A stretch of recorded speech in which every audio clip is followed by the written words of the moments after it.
नमस्कार, DV live Bihar Jharkhand में आप सभी का बहुत बहुत स्वागत है। मैं हूं आपके साथ अंशिता और मेरे साथ मेरे सहयोगी यश मौजूद हैं। तो यहाँ पर बिहार में क्योंकि अब चुनाव है और अगले साल के आखिर तक, अब जो आने वाली है साल, ज्यादा दिन बचे नहीं है वैसे, और उसके आखिर तक चुनाव का ऐलान हो जाएगा। लेकिन जिस तरह की स्थितियां वहां पर बन रही हैं, जिस तरह से उथल पुथल लगातार देखने को मिल रही है, खासकर महाराष्ट्र चुनाव के नतीजे आने के बाद से, उसके बाद से ये भी दावा किया जा रहा है कि हो सकता है समय से पहले वहां चुनाव करा दिए जाएं। जबकि नीतीश कुमार तो लगातार इस कोशिश में लगे हैं, वो लगातार बीजेपी आलाकमान को मनाने की जुगत में जुटे हुए हैं, लेकिन बीजेपी आलाकमान बार बार टाल रहा है। अब खबर ऐसी भी आ रही है, कई जानकारों का दावा है कि जिस तरह से महाराष्ट्र और हरियाणा के नतीजे बीजेपी के पक्ष में आए हैं, जिन नतीजों ने सभी को हैरान कर दिया, क्योंकि सर्वे रिपोर्ट्स कुछ और कह रहे थे और नतीजों ने कुछ और कहा, तो इसके बाद से बीजेपी के भी हौसले बुलंद हैं और वो भी सोच रही है कि शायद पहले चुनाव कराने पर उसे फायदा हो सकता है। खैर, ये सारी खबरें चल रही है, लेकिन इसी बीच एक खबर बड़ी आ रही है, वो ये कि नीतीश कुमार ने एक बार फिर पलटी मार ली है। अब वो पलटी क्यों मारी है, किस बात को लेकर पलटी मारी है, इसी पर हम यहाँ चर्चा करेंगे। तो बहुत बहुत एक बार फिर से स्वागत करती हूँ आप सभी दर्शकों का। तो यश, जो खबर आ रही है कि नीतीश कुमार ने पलटी मारी, और वो खबर जो महिला संवाद यात्रा वो जो निकाल रहे थे, उसको लेकर जिस तरह से बीजेपी और नीतीश कुमार और जेडीयू यानी पूरा एनडीए अच्छी खासी तैयारी के साथ चुनावी मैदान में, कह सकते हैं अभी से, क्योंकि एकदम से चुनावी मोड में आ गए नीतीश कुमार और पूरी बीजेपी एनडीए चुनावी मोड में है, खासकर महाराष्ट्र के जो नतीजे आए उसके बाद से। हालांकि जानकारों का यह भी कहना है कि एनडीए कितनी भी कोशिश बिहार में कर ले, लेकिन जो नतीजे झारखंड में आए उसका असर पड़ोसी राज्य पर जरूर पड़ेगा और इसकी वजह से बीजेपी ज्यादा परेशान है। इसीलिए नीतीश कुमार ने महिला संवाद यात्रा के बारे में प्लान बनाया और उसके अकॉर्डिंग वो आगे बढ़ रहे थे। लेकिन उससे पहले ही खबर आती है कि उन्होंने इस यात्रा का पहले समय बढ़ाया और अब सुनने में आ रहा है कि नाम भी बदल दिया है, क्योंकि ये जो यात्रा है महिला संवाद यात्रा, ये करने के बारे में जब खबर आई कि नीतीश कुमार ऐसी कोई यात्रा निकालने वाले हैं, तो उसके बाद जानकारों ने दावा किया कि कहीं ना कहीं जिस तरह से अभी पिछले दिनों महाराष्ट्र के नतीजों की अगर बात करें या फिर पहले अगर हम झारखंड के नतीजों की बात करें, तो महिलाओं के लिए जो योजनाएं लाई गई हैं उसने एक अच्छा रोल प्ले किया, एक गेम चेंजर के तौर पर साबित हुई है। और इसी तर्ज पर एनडीए या बीजेपी बिहार में भी चुनावी मैदान में उतरने की तैयारी कर रही थी। लेकिन फिर ऐसा क्या हुआ है जिसकी वजह से नीतीश कुमार को अचानक ही अपनी इस यात्रा को लेकर एक के बाद एक कई बड़े फैसले जो है लेने पड़े? तो क्या जानकारी आपके पास है? धन्यवाद अंशिता जी, हाल में ही नीतीश कुमार ने जो फैसला लिया है उसको लेकर अगर हम ये कहें कि नीतीश कुमार ने पलटी मार ली है बिहार चुनाव से पहले अपने पहले चुनाव प्रचार में, तो ये कहना बिल्कुल भी गलत नहीं होगा। आप देखिए, बिहार चुनाव को लेकर जो तेजस्वी यादव वो लगातार अपनी यात्रा निकाल रहे हैं। अब एक तरह से नीतीश कुमार को भी कहीं ना कहीं डर है कि जो हश्र एकनाथ शिंदे का महाराष्ट्र में हुआ और वो शपथ ग्रहण में मौजूद भी थे नीतीश कुमार, तो अब नीतीश कुमार को यह डर बना हुआ है कि कहीं अगला शिकार जो है वो बीजेपी की राजनीति का वो खुद ना हो जाए। इसको लेकर वो हाथ पैर मार रहे हैं और उन्होंने ऐलान किया था अंशिता जी कि 15 दिसंबर से जो नीतीश कुमार हैं वो महिला संवाद यात्रा निकालेंगे पूरे बिहार में। इसको लेकर तेजस्वी यादव लगातार पहले दिन से हमलावर थे नीतीश कुमार पर। उनका यह कहना था कि इस यात्रा में मैं बिहार वासियों को बताना चाहूंगा कि जो 15 दिसंबर से यात्रा शुरू हो रही है, ये 15 दिनों की यात्रा है, 15 दिवसीय यात्रा, यानी 30 दिसंबर को इस यात्रा का समापन होना है। और नीतीश कुमार इस यात्रा के जरिए जो बिहार की आधी आबादी है, जो महिलाएं हैं, उनको साधेंगे, उनसे भेंट करेंगे, उनसे पूरे राज्य में घूम कर मिलेंगे। इसको लेकर तेजस्वी यादव ने यह खुलासा किया था अंशिता जी, और इसका कहीं ना कहीं असर होता हुआ दिखा है और इसी के दबाव में नीतीश कुमार ने यह फैसला लिया है, जिसको यह कहा जा रहा है कि उन्होंने पलटी मार ली है। तेजस्वी यादव को यह कहना था अंशिता जी कि जो महिला संवाद यात्रा है इसमें 2 अरब रुपए पानी की तरह बहाए जा रहे हैं और इसके पीछे मिली भगत है जो तमाम विधानसभाओं के अधिकारी हैं उनके बीच में इस पैसे की बंदरबाट होगी। और बिहार जो पहले से ही आर्थिक रूप से जो है कमजोर राज्य है, उसको जो है एक तरह से 2 अरब रुपए का जो ये जो राशि आवंटित की गई है इस यात्रा के लिए, एक तरह से फिजूल खर्ची है कि ये कोई देशव्यापी राजनीतिक यात्रा नहीं है नीतीश कुमार की, ये यही होनी है यात्रा। और इसको लेकर अगर आप 2 अरब रुपए बहा रहे हैं तो एक तरह से ये जो जनता का पैसा है, टैक्स का पैसा है, उसकी आप एक तरह से उसको वेस्ट कर रहे हैं। तो इसको लेकर जो है नीतीश कुमार कहीं ना कहीं दबाव में नजर आए और अब जो है नीतीश कुमार ने एक तरह से पलटी मार ली। 15 दिसंबर से उनकी यात्रा महिला संवाद यात्रा शुरू होनी थी, अब वो यात्रा टल गई है और खबर ये आ रही थी कि हो सकता है यह यात्रा 23 तारीख से शुरू हो, लेकिन अब खबर ये आ रही कि ना सिर्फ इस यात्रा की तारीख चेंज हुई है अंशिता जी, बल्कि अब उसका नाम भी उन्होंने चेंज कर दिया है और इसका नाम हो गया है अब प्रगति यात्रा, बिहार प्रगति यात्रा। तो इसको लेकर जो है ये कहा जा रहा है कि कहीं ना कहीं जो तेजस्वी यादव बतौर नेता प्रतिपक्ष ये लगातार आरोप लगा रहे थे सोशल मीडिया पर, उनकी जो यात्राएं चल रही थी, जहां जहां वो जनसभाएं कर रहे थे अंशिता जी, वहां वहां वो ये बात कह रहे थे कि नीतीश कुमार की ये जो यात्रा है ये सिर्फ और सिर्फ फिजूल खर्ची है। इतना पैसा खर्च करने के लिए पैसा कहां से आ रहा है बिहार के पास? इन पैसों को जो है जन सरोकार के लिए लगाना चाहिए, लेकिन नीतीश कुमार फिजूल खर्ची करने से बाज नहीं आ रहे हैं। तो इसको लेकर अब जो नीतीश कुमार है एक तरह से बैकफुट पर आते दिख रहे हैं। यानी अभी इनका चुनाव प्रचार शुरू हुआ ही है, अगले साल बिहार में चुनाव होने, लेकिन नीतीश कुमार अपने पहले ही जो चुनाव प्रचार है उसमें औंधे मुंह गिरते हुए नजर आ रहे हैं। वहीं तेजस्वी यादव की जो यात्रा है वो बरकरार है, वो अभी भी जारी है। तो ये जो है एक तरह से बहुत बड़ा माइनस पॉइंट और डेंट लगता हुआ दिख रहा है नीतीश कुमार को। जी बिल्कुल। अब क्योंकि बिल्कुल आपने सही कहा कि चुनाव नजदीक ही है, कह सकते हैं, क्योंकि कभी भी चुनावों का ऐलान इसलिए भी हो सकता है क्योंकि बीजेपी भी कहीं ना कहीं इस मूड में है। वो सोच रही है कि जिस तरह से हरियाणा में उसे फायदा मिला, महाराष्ट्र में उसे फायदा मिला, हो सकता है वो लहर बिहार में भी उसको फायदा दिला ले जाए। लेकिन कहीं ना कहीं जानकार और जो विपक्षी दल है वो इसको ईवीएम की जीत बता रहे हैं। खैर वो अलग मुद्दा चल रहा है। महाराष्ट्र को लेकर विपक्ष ने खासतौर पर खुलकर ऐलान कर दिया है कि ईवीएम के खिलाफ अब सुप्रीम कोर्ट का दरवाजा भी खटखटाएंगे, चुनाव आयोग के खिलाफ सुप्रीम कोर्ट का दरवाजा खटखटाएंगे। लेकिन इसके उलट बीजेपी इस जीत से बहुत ज्यादा उत्साहित नजर आ रही है और इसीलिए चाहे वो एनडीए के कोई भी घटक दल हो और खासकर जेडीयू और बीजेपी, वो खुलकर चुनावी मोड में यहाँ बिहार में दिखाई दे रहे हैं। और उसी को लेकर जब ये तैयारियां शुरू हुई, क्योंकि ये देखा गया है चाहे वो महाराष्ट्र रहा हो, चाहे वो झारखंड रहा हो या मध्य प्रदेश, तमाम जो अभी पिछले कुछ सालों में जो चुनाव हुए हैं उसमें जहां पर भी ऐसे नतीजे आए हैं जो सर्वे रिपोर्ट्स कुछ और दिखा रहे थे, लेकिन नतीजे जब आए तो कुछ और हुआ। तो इसके पीछे महिलाओं को साधना जिस तरह से साधा गया उस वो एक गेम चेंजर के तौर पर साबित हुआ। और चाहे वो झारखंड में आप देखें तो मैया सम्मान योजना हो, या आप देखें हम महाराष्ट्र की बात करें तो लाडली बहना योजना हो, ये सारी योजनाएं सत्ताधारी पक्ष था उसके पता सत्ताधारी जो थे उनके पक्ष में जाकर दिखाई दिया। उन्होंने जो नतीजे थे वो उनकी तरफ आए। जैसे कि आप देखिए महाराष्ट्र में एनडीए की सरकार बनी जब मैया जो है लाड़की बहन योजना वहां पर आई। झारखंड में तो इतिहास ही रच दिया, क्योंकि अभी तक ऐसा पहले कभी भी नहीं हुआ था कि एक ही सरकार ने 2 बार रिपीट किया हो लगातार। तो ऐसे करके झारखंड मुक्ति मोर्चा ने इतिहास रचा। उसके पीछे सबसे बड़ी वजह जो मानी गई वो मैया सम्मान योजना ही मानी गई। जिस तरह से हेमंत सोरेन ने ऐलान किया था और उनकी पार्टी ने ऐलान किया था कि जैसे ही हम सत्ता में आएंगे तो दिसंबर से आपकी राशि 2500 कर दी जाएगी। तो इस तरह की चीजें, और अभी वो झारखंड की जो सरकार है, जो झारखंड मुक्ति मोर्चा और कह सकते हैं इंडिया गठबंधन की जो सरकार वहां पर बनी है, हेमंत सोरेन ने पदभार संभालते ही अपने वादों को पूरा करना शुरू कर दिया है। इस पर भी अभी झारखंड पर भी हम चर्चा करेंगे, लेकिन पहले बिहार में अब सियासी सरगर्मियां तेज हैं। एक तरफ अंदरूनी तौर पर खबरें ये आ रही हैं कि एनडीए में सब कुछ ठीक नहीं चल रहा है, नीतीश कुमार की अपनी नाराजगी बार बार निकल कर आ रही है और बीजेपी नीतीश कुमार को मनाने में जुटी हुई है। वहीं दूसरी तरफ खबर ये कि जो एनडीए में बीजेपी और नीतीश के बीच सब कुछ ठीक नहीं चल रहा है, इस पर इसका फायदा उठाने की कोशिश राष्ट्रीय जनता दल यानी कि आरजेडी कर रहा है। तेजस्वी यादव लगातार बयानबाजी कर रहे हैं, लालू यादव, और अंदरूनी तौर पर खबरें तो ये भी हैं कि लालू यादव नीतीश कुमार पर डोरे डाल रहे हैं। उन्होंने पूरी पार्टी को ये समझा दिया है कि जो भी अटैक करना है वो बीजेपी पर करना है, सम्राट चौधरी पर करना है या दूसरे जो नेता है उन पर करना है, लेकिन नीतीश कुमार पर कुछ भी कहने से या जेडीयू के किसी भी नेता के बारे में कुछ भी कहने से बचना है। तो इस वक्त बिहार में सियासत गरमाई हुई है और इसी बीच में जो भी एग्जाम हुआ बीपीएससी का, उसको लेकर भी तमाम खबरें निकल कर आ रही हैं और ये देखा जा रहा है कि बीपीएससी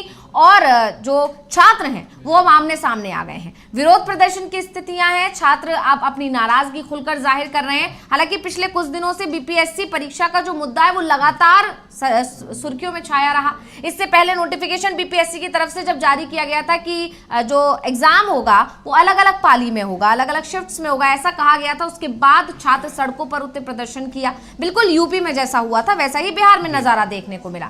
इसके बाद बीपीएससी बैकफुट पर आया और छात्रों की मांग माननी पड़ी। लेकिन उससे पहले जो चौंकाने वाली बात बीपीएससी की तरफ से कही गई वो ये कि ऐसा तो कोई, ये सब तो जो कहानी बनाई जा रही है, मतलब जो भी इंस्टीट्यूट्स हैं वो इस तरह की सिर्फ खबरें फैला रहे थे, ऐसा कुछ भी नहीं हुआ है। तो ये सारी चीजें देखने को मिली। उस वक्त भी बीपीएससी पर सवाल खड़े हुए थे कि अगर ऐसा कुछ नहीं था तो इतने दिनों से जब छात्र प्रदर्शन कर रहे थे तो आपने सफाई सामने आकर पहले से क्यों नहीं दी।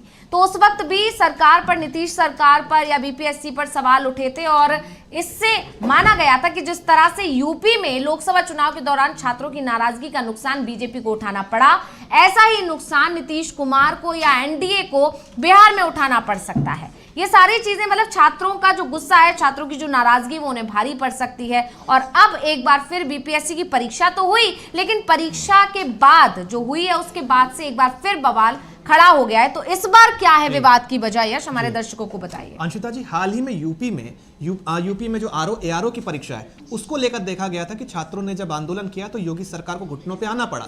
लेकिन नीतीश कुमार की जो सरकार है और जो बीपीएससी है उसने इस घटना से कोई सबक नहीं लिया। बीपीएससी की परीक्षा के लिए जो नियमितीकरण की मांग थी और तमाम मांगी थी, बतौर नेता प्रतिपक्ष तेजस्वी यादव भी छात्रों का जो है सहयोग कर रहे थे और उनकी आवाज उठा रहे थे। 13 दिसंबर को आखिरकार बीपीएससी की प्रीलिम्स परीक्षा तय होती है, उस दिन एग्जाम होता है। लेकिन आप देखिए, पटना में एक एग्जाम सेंटर है, बापू एग्जाम सेंटर। वहां जब छात्र पहुंचते हैं तो वहां पे 288 छात्र अपीयर होने वाले थे, लेकिन 192 पेपर्स ही वहां पर आए थे। तो पेपर जो थे, जितने छात्र थे उनकी तुलना में पेपर्स कम थे अंशिता जी। तो वहां पे जो संबंधित अधिकारी थे उन्होंने और पेपर्स जुटाने के लिए वो कहीं गए, वहां पुलिस स्टेशन गए, क्योंकि वहां पे स्ट्रांग रूम में पेपर्स रखे होते हैं। उस पेपर को लाकर जब तक बांटा गया तब तक छात्रों का आंदोलन शुरू हो गया था। सभी छात्र जिन्हें पेपर बांटा गया था वो अपना OMR शीट लेकर सड़कों पर उतर आए थे, अपनी सीट से उठ के बाहर आ गए थे एग्जाम सेंटर से। उनका यह आरोप था कि जिस समय एग्जाम शुरू होना था उस समय एग्जाम शुरू नहीं हुआ और यहाँ पे पेपर को देरी से शुरू किया गया। कहीं ना कहीं जो है इसमें जो प्रशासन है वो धांधली कर रहा है और सीधे तौर पर छात्रों ने पेपर लीक का आरोप लगाया। इस दौरान वहां के जो डीएम है उन्होंने एक प्रदर्शनकारी छात्र को थप्पड़ मार दिया, जिसके बाद ये मामला और गर्मा गया। और वहां पे आप देखिए, बीपीएससी ने उस डीएम पर तो कोई कार्रवाई नहीं की जिसने छात्र को थप्पड़ मारा, लेकिन वहां जो एक अधीक्षक थे, केंद्रीय अधीक्षक थे उस संस्थान के, उनकी वहां पे मृत्यु हो गई आंदोलन के दौरान हार्ट अटैक से। तो बीपीएससी का ये कहना था कि छात्रों के आंदोलन की वजह से उन्हें पैनिक अटैक आया और उनकी मृत्यु हो गई। तो कल शाम बीपीएससी ने 2 फैसले लिए अंशिता जी। एक तो उन्होंने ये कहा कि हम छात्रों पर हत्या का, गैर इरादतन हत्या का मुकदमा चलाएंगे, यानी आप देखिए छात्र जो अपने हक की मांग कर रहे हैं उसके खिलाफ बीपीएससी जो है केस चलाने की बात कर रही है, हत्या का आरोप केस चलाने की बात कर रही है। यानी अगर ये केस चलता है तो ये छात्र सीधे तौर पर सरकारी परीक्षा देने से बाध्य हो जाएंगे। और वहीं जो डीएम है वो बाहर छात्रों को थप्पड़ मारते हैं, लेकिन उन पर कोई कार्रवाई नहीं होती है। और उसके बाद आखिरकार जो है बीपीएससी को भी झुकना पड़ा, जैसे योगी सरकार झुकी थी, और उसने ये तय किया कि ठीक है, छात्रों की जो मांग है कि बीपीएससी की जो ये परीक्षा बापू एग्जाम सेंटर में दोबारा करवाई जाएगी। तो इसके बाद भी जो छात्र हैं अभी भी जो है उनकी तनातनी जो बीपीएससी के साथ है वो कम होती हुई नहीं दिख रही अंशिता जी। आज सुबह से एक्स पर ट्विटर पर बीपीएससी री एग्जाम फॉर ऑल, ये छात्र जो है वो लगातार ट्रेंड कर रहे हैं और पूरे बिहार के जो छात्र हैं वो इसे लगातार ट्रेंड कर रहे हैं। और उनका ये कहना है कि जो हश्र हुआ, हम जो पेपर लीक का आरोप लगा रहे हैं ये पूरी तरह से सच है और कहीं ना कहीं जो है सरकार से जुड़े हुए जो लोग हैं उनको पर्दे के पीछे फायदा उठाने की कोशिश की गई है एग्जाम के जरिए। तो हम ये मांग करते हैं ना सिर्फ बापू एग्जाम सेंटर बल्कि पूरे बिहार में जो बीपीएससी की परीक्षा आयोजित हुई थी 13 दिसंबर को, उस पूरी परीक्षा का री एग्जाम हो, यानी पूरी परीक्षा दोबारा कराई जाए। यानी अंशिता जी, ये जो टकराव था बीपीएससी और छात्रों के बीच का, ये टकराव अभी थमा नहीं है और शायद बिहार सरकार ने सबक नहीं लिया जो यूपी में हुआ। तो अभी जो ये बीपीएससी का एपिसोड है इसका तो छात्रों ने बहिष्कार कर दिया। अब इसमें आगे क्या होता है ये देखना होगा। लेकिन कहीं ना कहीं इसमें जो नीतीश कुमार हैं, जो एक तरह अपनी चुनावी यात्रा शुरू कर रहे हैं और अब उन्हें अपनी इमेज को चमकाने की कोशिश में लगे होंगे, ऐसे में जो छात्रों का जो गुस्सा है वो कहीं ना कहीं जो है उनके प्रचार में और उनके प्रचार को डेंट मारता हुआ दिखेगा। जी बिल्कुल। तो यहाँ पर हम देख सकते हैं कि बिहार में इस समय बहुत बुरी तरह से नीतीश सरकार घिरी हुई है और सबसे ज्यादा टेंशन में नीतीश कुमार हैं जब से अमित शाह ने बयान दिया है। और इसी के चलते कुछ जानकारों का तो ये भी कहना है, या कह सकते हैं कि कड़ियां जोड़कर राजनीति के जानकार देख रहे हैं। और इसी वजह से यानी अमित शाह का जो बयान आया है उसके बाद ही नीतीश कुमार ने ये जो फैसला लिया है, जो ये संवाद यात्रा वो निकाल रहे थे, इसका नाम बदलने का फैसला उन्होंने अमित शाह के बयान के बाद ही लिया है। तो अब इस जो फैसला लिया नीतीश कुमार ने, इसको लेकर कुछ लोगों का कहना है, जैसे कि आपने कहा यश की तेजस्वी यादव के दबाव में लिया है। वहीं कुछ लोगों का ये भी कहना है कि कहीं ना कहीं जो महाराष्ट्र में एकनाथ शिंदे के साथ बीजेपी ने किया, उस डर से मतलब उसको देखते हुए नीतीश कुमार ने यह फैसला लिया। क्योंकि आप जानते हैं कि महिला सम्मान योजना भी अगर हम देखें यहाँ पर निकाली गई थी, इसी तरह से वहां पर लाड़की बहन योजना थी महाराष्ट्र में, उसका प्रचार प्रसार या कह सकते हैं कि वो योजना लाई गई थी एकनाथ शिंदे की वजह से। और एकनाथ शिंदे की वजह चेहरे पर ही चुनाव लड़ा गया, उनके नेतृत्व पर ही चुनाव लड़ा गया और जीत भी हासिल हुई एनडीए को। लेकिन आंकड़े सबसे ज्यादा आ गए बीजेपी के पास, क्योंकि सबसे ज्यादा सीट्स पर चुनाव भी वही लड़ी थी।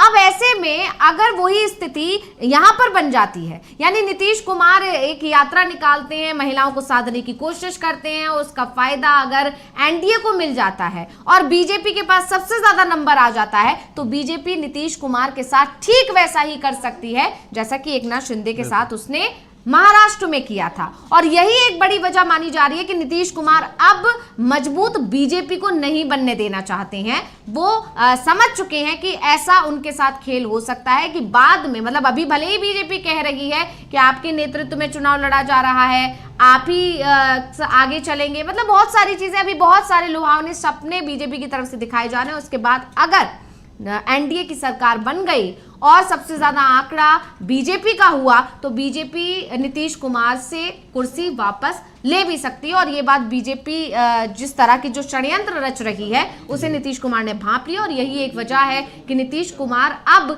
बीजेपी के तरह से नहीं चुनाव प्रचार करेंगे, वो अपने बारे में सोचकर जेडीयू को कैसे उन्हें मजबूत रखना है, जेडीयू को कैसे उन्हें बार्गेनिंग की स्थिति में रखना है कि वो जिधर जाए सरकार उसी की बने, मतलब बिना जेडीयू के बिहार में सरकार बन ही ना पाए। जो पिछले कई सालों से चलता आ रहा है वो ही इस बार भी बना रहे, वो बरकरार रहे, इसी को ध्यान में रखते हुए नीतीश कुमार बहुत सोच समझकर कोई प्लानिंग कर रहे हैं। अब बात करते हैं झारखंड की, जो कि पड़ोसी राज्य, अभी अभी वहां पर सरकार बनी और सरकार बनने के बाद से ही हेमंत सोरेन और उनकी पार्टी काम में लग गई है, अपने जो चुनावी वादे थे उसको पूरा करने में लग गई। और इसी बीच केंद्र सरकार के साथ झारखंड मुक्ति मोर्चा सरकार का टकराव एक बार फिर खुलकर आ गया है। क्यों आमने सामने आई है केंद्र सरकार और राज्य सरकार और क्या विवाद है, बताइए यश। देखिए, ये जो कोयला का राजस्व मामला था, राजस्व के रूप में जो 1.36 लाख करोड़ रुपए का जो टैक्स है वो झारखंड सरकार का बकाया है केंद्र सरकार पर। और लगातार हेमंत सोरेन चुनाव के पहले से, चुनाव प्रचार के दौरान भी उन्होंने ये मुद्दा उठाया कि केंद्र को हमने कई बार चिट्ठियां लिखी और कहा कि ये जो पैसा है 1.36 लाख करोड़, इसे आप राज्य को दे दें, इसे हम राज्य की भलाई के लिए लगाएंगे। लेकिन हाल ही में जब उन्होंने डीबी लाइव को भी इंटरव्यू दिया था झारखंड चुनाव के दौरान, तब भी उन्होंने कहा था कि मैंने सितंबर महीने में ये लेटर लिखा था, लेकिन प्रधानमंत्री नरेंद्र मोदी की तरफ से कोई जवाब नहीं आया। इसको लेकर माफ कीजिएगा, हेमंत सोरेन ने यह कहा कि अब अगर केंद्र सरकार हमारी नहीं सुनती है और झारखंड को उसके हक का पैसा नहीं मिलता है, तो हमारे पास अगला ऑप्शन ये होगा अंशिता जी कि अब हम सुप्रीम कोर्ट का रुख करेंगे और उसका दरवाजा खटखटाएंगे और मांग करेंगे केंद्र सरकार से कि वो हमें 1.36 लाख करोड़ रुपए जो हमारा बकाया है, झारखंड का पैसा है, वो हमें वापस दें। अब ये मुद्दा लोकसभा में भी गूंज गया है और वहां पे देखिए जो बिहार के निर्दलीय सांसद है पप्पू यादव, राजेश रंजन पप्पू यादव, इन्होंने लोकसभा में पूछा कि कोयले से राजस्व के रूप में जो अर्जित टैक्स मिला था उसको सरकार कब रिलीज कर रही है, कब झारखंड सरकार को दे रही है। इसके जवाब में जो केंद्रीय वित्त राज्य मंत्री हैं पंकज चौधरी जी, उन्होंने देखिए एक बहुत ही चौंकाने वाला जवाब दिया और ये ऑन रिकॉर्ड है और ये वेबसाइट पर भी ये जो जवाब है लिखित रूप में ये उपलब्ध है। उनका ये कहना है कि ये जो झारखंड की सरकार कह रही है पूरी तरह से झूठ है। केंद्र के पास झारखंड का कोई पैसा 1.36 लाख करोड़ या जितने भी आप रकम की बात कर रहे हैं, ये पैसा वहां पे हमारे ऊपर उसका कोई देयक लंबित नहीं है, हमें कोई पैसा वहां नहीं देना है। तो ये जो झारखंड सरकार कह रही है ये कोरी बकवास है, ऐसा उनका कहना था। तो अब जो है हेमंत सोरेन ने इस मुद्दे को उठा लिया और उनका ये कहना है कि ये जो पंकज चौधरी कह रहे हैं, जो राज्य मंत्री हैं, ये पूरी तरह से झूठ कह रहे हैं। झारखंड के हक के जो पैसे हैं वो एक तरह से इसको डकारने का काम कर रही है केंद्र सरकार। वो नहीं चाहती कि झारखंड के लोगों ने जब उसे वोट नहीं दिया तो वो उसे पैसे क्यों आवंटित करे, इसलिए एक दोहरा रवैया अपनाते हुए उन पैसों को क्या वो अपने A1 और A2 को देने का काम करेगी और उनका साथ, उनका ही विकास करने का काम करेगी। तो उन्होंने अब ये कहा है कि इसको लेकर अब हम आवाज बुलंद करेंगे। यानी अंशिता जी, एक तरह से हेमंत सोरेन ने अब इशारा दे दिया है कि पत्र लिखकर तो कोई नतीजा नहीं निकला। लोकसभा में अब जब बीजेपी के ही राज्य मंत्री ने ये साफ तौर पर कह दिया है कि केंद्र सरकार पर कोई भी पैसा बकाया नहीं है, तो अब इसको लेकर जो हेमंत सोरेन है वो सुप्रीम कोर्ट जाने की तैयारी में है। अब सुप्रीम कोर्ट इस पर क्या फैसला सुनाता है ये देखने वाली बात होगी।